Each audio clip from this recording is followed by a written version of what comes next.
Hi, this is Amy McNamara with Pick Your Stitch. Today is Friday Features, and we're going to talk about Stitch in the Ditch quilting. Since it's National Quilting Month coming to an end, we're going to talk about Stitch in a Ditch. So let's talk about the Husqvarna Viking Opal 670 is where we're going to do our demo.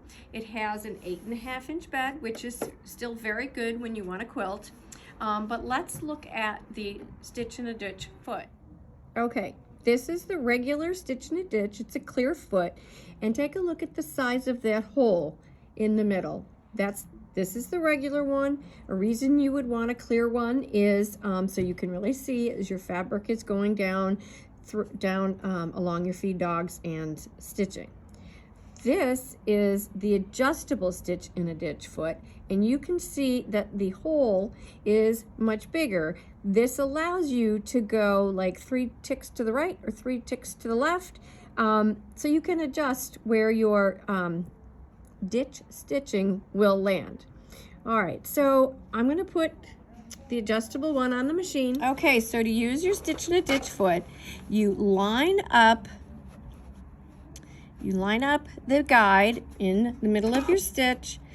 The machine and the foot will automatically line up with the lower fabric. So then it'll ride along the edge of the lower fabric. Okay, so let's stitch a little bit.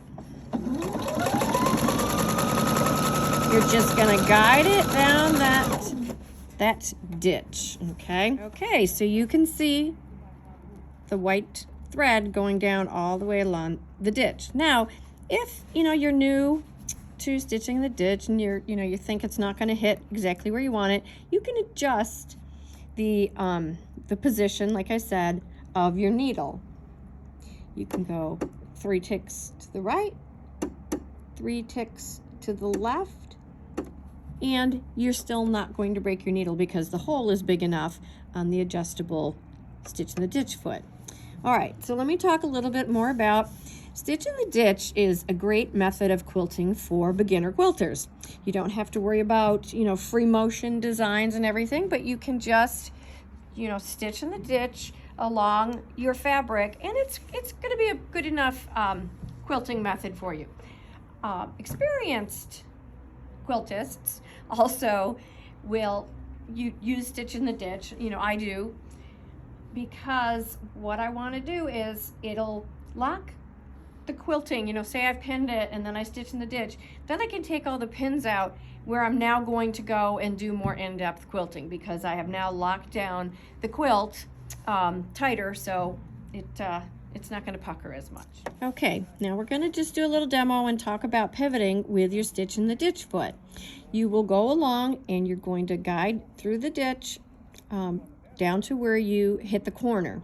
When you get to the corner, this red line where the needle is, you're going to want to bring that to the edge of where you're going to do your turn.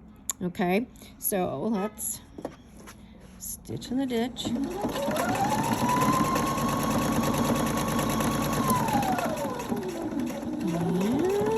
Okay, now I've brought the line there to the corner. My needle is down.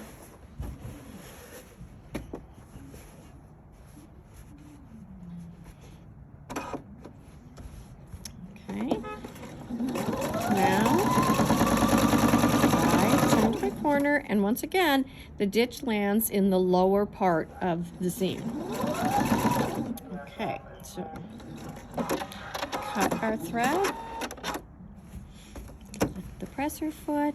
So now you have turned your corner, and then you're riding down right in the ditch again, and you hit your right in the corner for you to turn that corner while you are stitching in the ditch. All right, so I'm using white thread so you can easily see how it's going down into the ditch. It wouldn't show if I used black thread, and it wouldn't be visible enough for you. So the other thing you can do is you can use an invisible thread, and I know a lot of first-time quilters like to do that because they're afraid they're not going to keep that guide in the ditch.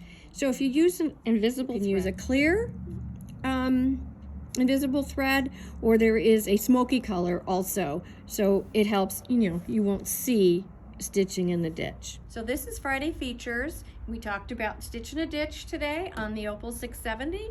We'll be back next week with more great features of Husqvarna, Viking, and Pfaff sewing machines. See you next week.